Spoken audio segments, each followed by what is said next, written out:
This episode is sponsored by Lendlord. Lendlord is an online platform designed to help landlords and property investors manage, track, and optimize their real estate investments. Lendlord has a whole suite of free services, including a deal analyzer, property flipping calculator, tenant CRM, profit and loss reports, and so much more. I personally use Lendlord to track all my rental properties. Think of it as a modern day upgrade to boring old spreadsheets. Lendlord also has useful tools to analyze real estate deals, allowing you to calculate cap rates, IRR, and annual cash flows. It's completely free, so check out the link in the description below and let me know what you think.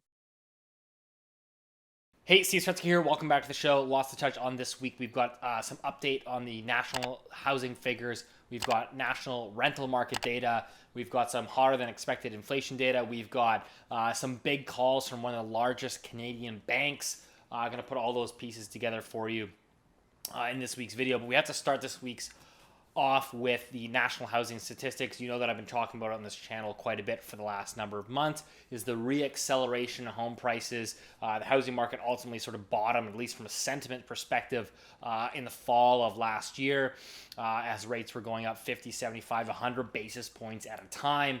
And the housing market, since the calendar year turned over into 2023, has been recovering, and it's really because new listings remain incredibly weak. Again, on a national basis, not just a one market type of thing. On a national basis, new listings came in at another 20-year low for the month of April. National house prices up about 1.5%. Month over month. Again, this is not using an average sales price, which can be highly volatile from month to month. This is using seasonally adjusted, hedonically adjusted home price index, which is pointing to significantly higher prices during this spring market. And if you look at the sales to new listings ratio, it suggests prices should continue to point higher. And again, basically what we've seen, the biggest driver of this has been new listings remaining incredibly weak, the inventory market remaining incredibly low, and sentiment and demand has been improving through the spring market. Now, I will caveat it saying, is that we are now going to be turning into the summer months, and I suspect demand will slow. You'll probably see another slowing in listings as well. But I think the flurry of multiple offers, I think, should moderate here in the summer months. But again, hard to see any sort of price adjustments given where inventory levels are. So that's kind of something I'm watching, keeping an eye on here. But this kind of takes us to the rental market, right? Because people are going, well, the resale market doesn't really look like much of a bargain. It's really expensive to borrow money. I still get stress tested at 7%. So people are falling into the rental market. And of course, you're seeing rents inflate higher. Per the recent Zumper data, you had Toronto one-bedroom rents up 20% year over year.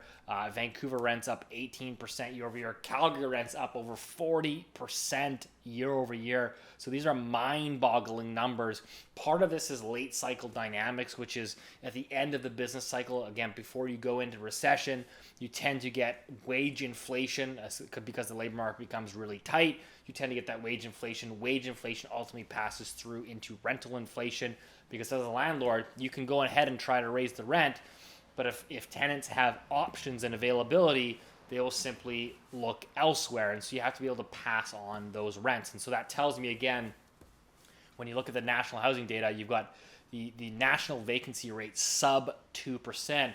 It's a really tight rental market. It allows landlords to push through those rent increases. And part of this, again, is arguably partially a bit of an own goal from the Bank of Canada, because what we're actually seeing, again, anecdotally, have a lot of conversations with property managers, people in the industry, etc., is you're seeing landlords are because the costs are going up for them, which they're not used to, right? Mortgage interest costs going up, the cost of maintaining a building or a house or a strata building have been going up, and so they're basically being forced to raise rents more than they otherwise would on their tenants. And again, because the labor market is tight and you've got some wage inflation, the tenant base is able and willing to absorb those rent pass-throughs. And so this is ultimately part of a function of the Bank of Canada, right? So what we tend to see is I talk to a lot of mom and pop landlords, and they'll say, well, we haven't raised our rent in 3 or 4 years because the tenant's been so good. They never bother us. They're great people. We want them to stay. And so we don't raise the rents. And it's only now that they're starting to, again, trying to aggressively raise the rents because they're getting, we've heard of all these stories of negative cash flowing and mom and pop investors that are suddenly out of the hole. They might have been break even. They hit their trigger rate. Now all of a sudden they're losing $400 or $500 a month. And so again, they're being compelled to push those rent increases through. And that's arguably creating, again, more inflation. Because if we think of this through even further, if you look at the latest CPI data, which came in hotter than expected, and one of the reasons it came in hotter than expected was mortgage interest costs were up 28% year over year. But if you were to strip that out, if you were to strip mortgage interest costs, which are a function of the Bank of Canada raising interest rates, CPI inflation would have come in instead of 4.3, it would have come in at like 3.6% on a year-over-year basis. So by the Bank of Canada again raising interest rates, they are thus creating higher sort of shelter inflation, ironically enough. And this is actually something the Bank of Canada came out in a recent interview this week and talked about and says the Bank of Canada is trying to sort of look past that number and say, listen, we are ultimately starting to see us crushing demand. And yes, we know that shelter inflation is going up. Please try to look past that. So I found that to be a very interesting tidbit. Now, one of the other things on monetary policy is, and we're talking about rents going up and whatnot, is as of right now in this country, 75% of all variable rate mortgage holders have hit their trigger rate. 75%. And so again, if you're an investor and you hit your trigger rate, you're obviously going to start to try to pass. You're going to start to navigate and freak out and say, what do I do? And that's why, like I said, they're passing on those costs to the end tenants so long as they can. And they can so long as the labor market doesn't break, which is a real risk moving forward should you hit that recession that everybody's talking about. But so this is the kind of all these pieces we're trying to basically put into place. Now, again, 75% of people hitting their trigger rate, if those people that hit their trigger rate, if they don't do anything, if they just say, you know what, I'm just going to let itself figure it out. I'm going to deal with it in 2, 3, 4 years from now because the bank's allowing me to sort of tack on this outstanding interest. On renewal, on average, these mortgages will have to basically see 40-year amortizations in order for them not to see a monthly payment increase. So if you don't provide a lump sum payment of any type, on balance, mortgage amortizations will have to stretch to 40 years in order for these borrowers to see no payment increase. And so I know everybody's freaking out and going, oh my God, this is the end of the world. Now keep in mind that this assumes a lot of things. We don't know where interest rates are going to be a year from now, 2 years, 3 years, 4 years from now. We don't know what kind of policy or regulation changes could be coming from our regulators. We know that in the budget that was outlined by Krista Freeland back in, February, where they literally wrote in the budget, financial institutions will work with borrowers to basically figure out this interest cost situation. So it's in there. Again, what are they going to do? How are they going to do it? I think it's naive to think that they're going to put their hands up in the air. But this doesn't mean that there are going to be people that are going to be in dire straits. So essentially what's going to happen if you want to push the amortization back, you're going to have to, again, requalify. You're going to have to probably have an income increase. Maybe your rents go up to help offset some of that. So there's a lot of moving pieces that it's too hard to draw any major conclusions. Now, there was another interesting thing to watch from the Bank of Canada this week. They released their financial stability report. And in that, they said, listen, guys, it takes time for monetary policy to work through. So everyone's still freaking out that inflation had 1 month uptick. That surprise to the upside. But the reality is only one third of mortgages have actually seen their monthly payments increase. Only 1/3 of mortgages have seen their payments increase. And so they expect it's going to take another 4 to 5 years to see, again, all of that eventually pass through, because you've had these obviously a lot of people are on fixed mortgage rates, so that doesn't impact them. You've got a lot of people on these static variables where their interest is basically being deferred and tacked onto the balance, so that really hasn't impacted them.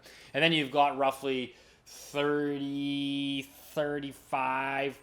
of homeowners that are free and clear with no mortgage. So those people haven't been impacted. So monetary policy has long legs. And keep in mind, we only stopped this rate hiking cycle, what was it, 5-6 months ago now? So I still personally think there's more pain to come on that side. The longer that interest rates stay high, eventually you're going to start to see some bodies float to the surface. And as I've said at the start of this video, I think new listings are certainly helping disguise some of the probably underlying issues or the would-be stress. Of course, another way to disguise some of the would-be stress is to allow people to basically defer their interest payments, similar to the way we deferred people's mortgage payments during the onset of the pandemic.